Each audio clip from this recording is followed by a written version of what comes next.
بسم اللہ الرحمن الرحیم۔ السلام علیکم۔ میں آپ کا میزبان سمیع ابراہیم حاضر خدمت ہوں خبروں، تبصروں اور تجزیوں کے ساتھ، اور آپ دیکھ رہے ہیں ہمارا social media Sami Ibrahim official.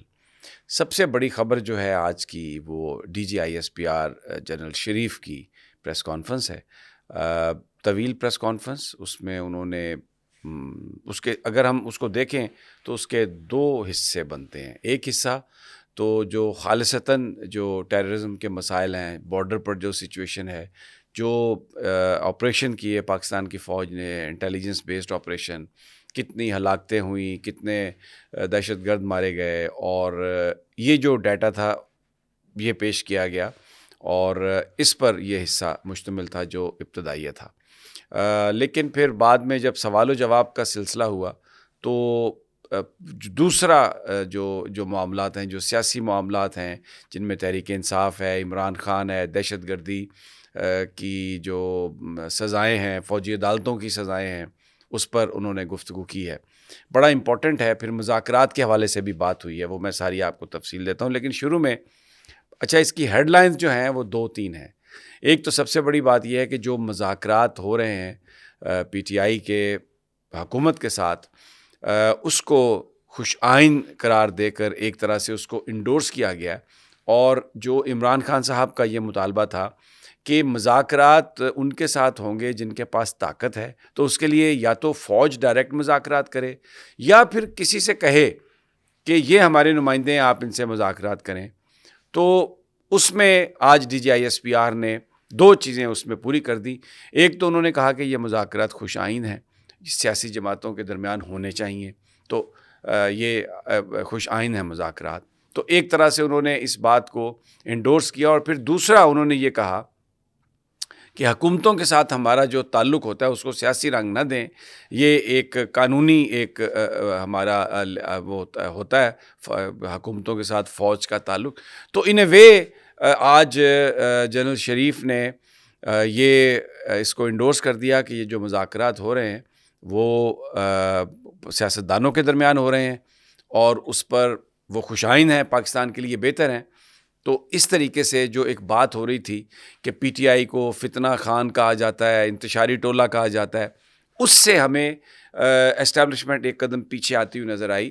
P T I کو بطور سیاسی جماعت ایکسیپٹ کیا گیا آج، اور جو لوگ مذاکرات کر رہے ہیں پی ٹی آئی کے، بھلے ان پر دہشت گردی کے پرچے ہیں، 9 مئی کے پرچے ہیں، ان کو سیاستدان ریکگنائز کر لیا گیا۔ یہ ایک بڑی اہم بات تھی۔ ایک تو یہ ہیڈ لائن ہے۔ دوسری ایک جو بڑی اہم بات ہے کہ پاکستان کے حوالے سے امریکہ سے بہت بیانات آ رہے ہیں۔ رچرڈ گرینل نے جو گفتگو کی ہے، جس میں انہوں نے آئی ایم ایف کو یہاں تک کہہ دیا کہ پاکستان کو جو منی کی ڈسپرسمنٹ ہے وہ ذرا دیکھیں، کیونکہ یہ امریکن ٹیکس پیئرز کا پیسہ ہے۔ اس پر جنرل صاحب نے کوئی بات ہی نہیں کی، اور پھر اتنا کنٹرولڈ انوائرمنٹ تھا کہ جو سارے سامنے صحافی بیٹھے تھے ان میں سے کسی نے سوال ہی نہیں کیا۔ اب میں یہ نہیں مانتا کہ وہ یہ سوال کرنا نہیں چاہتے ہوں گے، ڈیفینیٹلی ان کو کہہ دیا گیا ہوگا کہ آپ نے یہ سوال نہیں کرنا، تو کسی نے کوئی سوال نہیں کیا۔ اتنی سخت سٹیٹمنٹس دی ہیں رچرڈ گرینل نے، لیکن ان کا جو تنقید تھی رچرڈ کی پاکستان میں فوجی عدالتوں کی سزاؤں کے حوالے سے، تو اس کا ایک سوال لیا گیا۔ رچرڈ گرینل کا اس میں نام نہیں تھا۔ فوجی عدالتوں کی سزاؤں کے حوالے سے جو بات تھی اس پر جنرل صاحب نے گفتگو کی، اور کہا کہ اس میں انہوں نے حوالہ دے دیا امریکہ کا اور برطانیہ کا۔ تو ایک طرح سے رچرڈ صاحب سے یہ کہا گیا کہ آپ کے اپنے ملک میں بھی جو یہ فوری انصاف اور سینکڑوں لوگوں کو سزائیں دی گئیں پارلیمنٹ پر حملے کے الزام میں، تو اس لیے ہمارے ہاں جو ہے وہ ایک پورا جو فیصلے کیے گئے فوجی عدالتوں کے، وہ سپریم کورٹ کے فیصلے کے بعد، ان کی طرف سے اجازت کے بعد یہ سب کیے گئے، تو یہ ہمارا بھی یہ قانونی ہے معاملہ۔ اور پھر جن لوگوں کو سزا ہوئی ان کو سپریم کورٹ اور ہائی کورٹ میں اپیل کا حق حاصل ہے، تو اس لیے یہ اس تنقید کو تو مسترد کیا گیا۔ لیکن ایک اور بڑی بات کہی جنرل صاحب نے کہ جو لوگ تنقید کرنے والے ہیں وہ یہ کہتے ہیں ایک طرف تو کہ بڑی سازش تھی، فوج نے اپنے بندے شامل کر کے آگ لگوائی 9 مئی کو، اور پھر اس کا ملبہ پی ٹی آئی پر ڈال دیا ایکسکیوز می۔ تو اگر اب ان ذمہ داران کو سزا دی گئی ہے تو پھر تو فوج نے اپنے بندوں کو سزا دے دی ہے، تو اس پر تنقید کیسی؟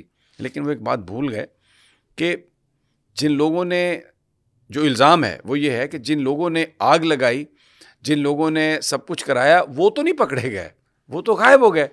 پکڑے تو بیسیکلی گئے تحریک انصاف کے لوگ جن کو ٹارگٹ کر کے پکڑا گیا. اب آپ مجھے بتائیں ذرا کہ حسان نیازی جو ہے وہ کیا ایجنسیوں کا نمائندہ ہے جس کو آپ نے سزا سنا کے آپ یہ کہہ رہے ہیں کہ ہم نے تو اپنے بندوں کو سزا سنا دی تو اس لیے آپ کو تو خوش ہونا چاہیے، تو آپ کیسی تنقید کر رہے ہیں؟ تو یہ آرگومنٹ میں جان نہیں تھی، ایک بڑا کمزور سا یہ آرگومنٹ آیا. اچھا، پھر ایک اور بات جو میسج آج دیا گیا، جو بات کی گئی، جب دہشت گردی کے حوالے سے بات ہوئی تو اس میں ذکر ہوا 2021 میں جو معاہدہ ہوا تھا جس میں طالبان، بہت سارے پاکستان واپس آئے تھے لیڈران، یہاں پر ان کو بسایا گیا تھا، تب پاکستان کی اسٹیبلشمنٹ بھی آن بورڈ تھی. تو جنرل صاحب نے یہ کہا کہ ان کو جو، کیونکہ سوال ان سے یہ کیا گیا تھا کہ عمران خان صاحب نے یہ کہا ہے کہ جو دہشت گرد ہیں وہ اس لیے ان پر قابو نہیں پایا جا رہا کہ ایک تو ایجنسیز دوسرے کاموں میں مصروف ہیں، اور سیکنڈلی مذاکرات جو کرنے کی ضرورت ہے وہ نہیں کیے جا رہے. اور اس میں حوالہ دیا تھا انہوں نے کہ بلاول بھٹو وزیر خارجہ رہے پورا 1 سال اور وہ افغانستان نہیں گئے.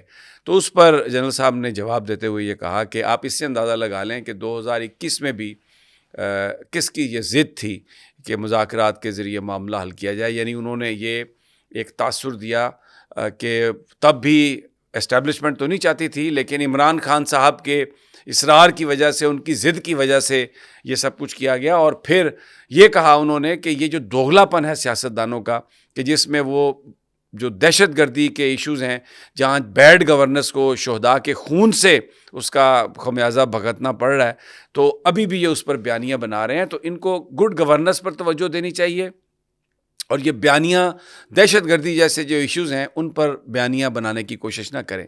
تو ان ادر ورڈز وہ یہ کہہ رہے تھے کہ یہ جو اہم ایشو ہیں افغانستان کے ساتھ ڈیلنگ کے، طالبان کے ساتھ ڈیلنگ کے، اس میں آپ شامل کر سکتے ہیں انڈیا کے ساتھ جو ڈیلنگ ہے، یہ جو معاملات ہیں جو ٹریڈیشنلی فوج جن کو جس انداز میں ڈیل کرتی ہے اس میں ہمیں مداخلت پسند نہیں ہے. تو عمران خان صاحب نے ڈیفینیٹلی مذاکرات کی بات کی ہے، تو جنگ سے پیچھے ہٹنے کی بات کی. اگر جنرل صاحب کی جو بات ہے ہم اس کو درست تسلیم کر لیں تو بیسیکلی وہ یہ میسج یہ دے رہے تھے. ایک طرف تو پہلے میسج دیا کہ مذاکرات خوش آئند ہیں، بطور سیاسی جماعت بھی پی ٹی آئی ریکگنائز ہوئی، لیکن ساتھ ہی یہ کہا کہ یہ جو بیان دیا انہوں نے جیل میں اڈیالہ میں، عمران خان صاحب نے ایسا لگتا ہے کہ ماضی سے سیکھا نہیں ہے کچھ، کیونکہ ہم یہ چاہتے ہیں کہ آپ یہ بیانیاں نہ بنائیں، آپ صرف گورننس کے ایشو پر توجہ دیں، اور بیانیاں افغانستان کے ساتھ کیا ہونا ہے، کیسے کرنا ہے، یا انڈیا کے ساتھ کیا ہونا ہے، یہ آپ ہمارے پاس رہنے دیں. تو یہی وہ جھگڑا ہے کہ کس کی سپریمیسی ہو، سویلین سپریمیسی ہو، عسکری سپریمیسی ہو، فیصلہ کون کرے.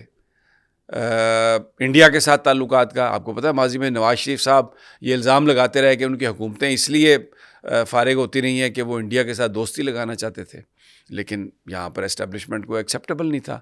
تو اب عمران خان صاحب کو یہ آج بالکل واضح طور پر یہ کہا ہے کہ آپ سبق سیکھیں، آپ نے ابھی تک سبق نہیں سیکھا، آپ یہ جو اپنی ضدیں کرتے ہیں وہ آپ بند کر دیں، اور مذاکرات ہم سمجھتے ہیں ٹھیک ہیں، ہم ان کو انڈورس کرتے ہیں، آپ کی وہ بات ہم نے مان لی، پبلکلی ہم یہ کہہ رہے ہیں کہ خوش آئند ہیں، انہوں نے ہی کرنے ہیں، اور یہ ظاہر ہے ہمارے بیاف پر، کیونکہ گورنمنٹ کا انہوں نے کہا فوج کا اور گورنمنٹ کا ایک تعلق ہے، تعلق یہ ہے کہ officially they are bound to accept this is what he meant. تو یہ بڑی ایک امپورٹنٹ اسٹیٹمنٹ تھی بڑی، لیکن یہ حصوں میں ہے، اگر آپ اس کو ملا کے پڑھیں تو میسج از ویری کلیئر کہ یہ مداخلت بیانیہ شیانیہ بنانا بند کریں اور اپنا کام کریں، سیکھیں سبق کہ طاقت کس کے پاس ہے، یہ فیصلے کس نے کرنے ہیں، اور مذاکرات کریں. اچھا، اب وہ میں نے آپ کو بتا دیا کہ اچھا ایک اور بات سوال ہوا کہ کیا اب عمران خان صاحب کا ملٹری ٹرائل ہو سکتا ہے. تو اس پہ جنرل صاحب نے کہا کہ 9 مئی کے حوالے سے جو مقدمات تھے فوجی عدالتوں میں ان کا فیصلہ ہو گیا، وہ پروسیس کمپلیٹ ہو گیا، اور وہ سپریم کورٹ کے احکامات کے تحت ہوا. اب جو جنرل فیض حمید والی بات ہے وہ میٹر سب جوڈس ہے، اس پہ وہ بات نہیں کریں گے، اور جیسے ہی کوئی ڈیولپمنٹ ہوئی تو وہ بتائیں گے. لیکن اس کے ساتھ انہوں نے کہا کہ سول عدالتوں کو بھی چاہیے کہ وہ فوری طور پر ان مقدمات کے فیصلے کریں، تاکہ جو سزا کا جو عمل ہے، جس میں انہوں نے کہا کہ جب تک ماسٹر مائنڈ کو سزا نہیں ملتی یہ پروسیس کمپلیٹ نہیں ہوگا. تو ایک طرح سے لگا یہ جو میرا تاثر ہے کہ ابھی آج انہوں نے عمران خان کا جو ملٹری ٹرائل ہے اس کے حوالے سے کلیئر کٹ یہ نہیں کہا کہ وہ ٹرائل ہوگا. اس سے پہلے جو ذرائع کے حوالے سے جو ہم خیال صحافی خبریں دیتے رہے وہ یہی تھا کہ ٹرائل ہو رہا ہے. لیکن آج تھوڑا سا ہمیں اس سے دستبرداری نظر آئی. شاید یہ موقع دیا گیا ہو مذاکرات کے حوالے سے، لیکن امپورٹنٹ چیزیں ہیں جو میزائل بیلسٹک میزائل پروگرام پر جو پابندی ہے اس پر کوئی سوال نہیں آیا. مطلب ڈیفینیٹلی اس پریس کانفرنس میں اجازت نہیں ہوگی کہ یہ سوال کریں، وگرنہ مجھ جیسے صحافی جو ہیں جاہل صحافی وہ تو تیار ہوتے ہیں اس طرح کے سوالات کرنے کے لیے. پھر اس کے علاوہ ایک اور بڑا امپورٹنٹ ایشو ہے، سوشل میڈیا پر یہ چل رہا ہے کہ آپ جو مصنوعات ہیں ان کا بائیکاٹ کریں. جو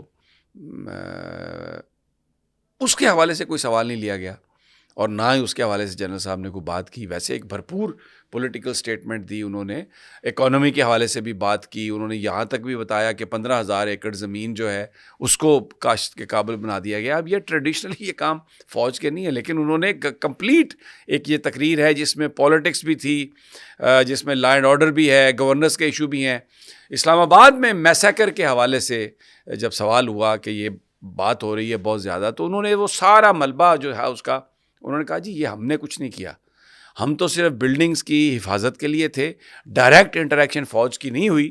اور یہ سول گورنمنٹ وزارت داخلہ کے پریس ریلیز کا حوالہ دے کے انہوں نے، یعنی اب اس کے رسپانسبل اگر کل کبھی کوئی تحقیقات ہوں گی تو یہ شہباز شریف صاحب وزیر اعظم تھے جس وقت اسلام آباد میں گولیاں ماری گئیں، محسن نقوی صاحب وزیر داخلہ، اور یہ انہی کو جواب دینا ہوگا. آج جنرل صاحب نے بالکل انہوں نے کہا فوج بطور ادارہ اس کا اس ساری چیزوں میں شریک نہیں ہے، لیکن انہوں نے کہا کہ یہ بیانیہ غلط ہے. تسلسل سے کہا کہ جی یہ 2014 میں شروع ہوا، پھر پارلیمنٹ پہ حملہ ہوا، پھر دھرنے ہوئے. تو یہ ایک سوچ ہے جس کو انہوں نے کہا کہ یہ غلط ہے، اور ہم اس کو اجازت نہیں دیں گے کہ جتھوں کی صورت میں آپ گورنمنٹ کو مجبور کر سکیں. تو اسٹیبلشمنٹ جو ہے وہ ان ہتھ کنڈوں سے نہیں گھبرائے گی. لیکن اہم ایشوز جو ہیں، جو بڑے کنفرنٹل ایشوز ہیں، اب رچرڈ گرینل نے تو یہ بھی کہہ دیا IMF کو کہ آپ پیسے نہ دیں، لیکن اس پر کوئی بات نہیں کی. ابھی کیوں نہیں بات کی، ایک بڑا سوال یہ ہے. تو اس کے آئی تھنک 2 اس کے پہلو ہو سکتے ہیں. ایک تو یہ کہ پاکستانی اسٹیبلشمنٹ یا اسلام آباد یا پنڈی وہ اس موڈ میں نہیں ہے کہ امریکہ کے ساتھ کنفرنٹیشن کو بڑھائیں. They don't want that. وہ بلیو شاید یہ کرتے ہوں گے کہ اس سے پاکستان کو کوئی فائدہ نہیں ہوگا، نقصان ہوگا. اور میرا خیال ہے یہ ان کی یہ سوچ رائٹ ہے کہ کنفرنٹیشن اگر بڑھے گی تو اس پہ تعلقات میں خرابی، بگاڑ پاکستان کے لیے نقصان دہ ہوگا، نمبر 1. اس لیے انہوں نے نہیں کیا. اور دوسرا یہ جیسچر بھی شاید دینا مقصود ہے کہ جب تک ٹرمپ ایڈمنسٹریشن آ نہیں جاتی اور ان ایشوز پر وہ ان کے ساتھ بات چیت نہیں کرتے، publicly Pakistan will refrain from talking. لیکن میرا اپنا ذاتی خیال ہے کہ سوال اگر کوئی کرنا چاہ رہا تھا تو یہ میں ایک مفروضہ ہے کہ سوال کی اجازت نہیں دی گئی، تو اس کو کر دینا چاہیے تھا سوال. جواب اس کا ایسے ہو سکتا تھا، ہینڈلنگ اس کی ایسے ہو سکتی تھی کہ جنرل صاحب یہ کہتے کہ دیکھیں اس کا تعلق وزارت خارجہ سے ہے، یہ جو ڈپلومیٹس کے بیانات ہیں اس پر کامنٹ جو ہیں وہ ہماری وزارت خارجہ کرے گی، تو اٹ از بیٹر کہ آپ ان سے یہ سوال کر لیں. لیکن بہرحال یہی ہوا کہ سوال ہی نہیں لیا گیا. تو لیکن یہ محسوس کیا گیا کہ ان چیزوں پر سوال کیوں نہیں لیے گئے، ہونے چاہیے تھے.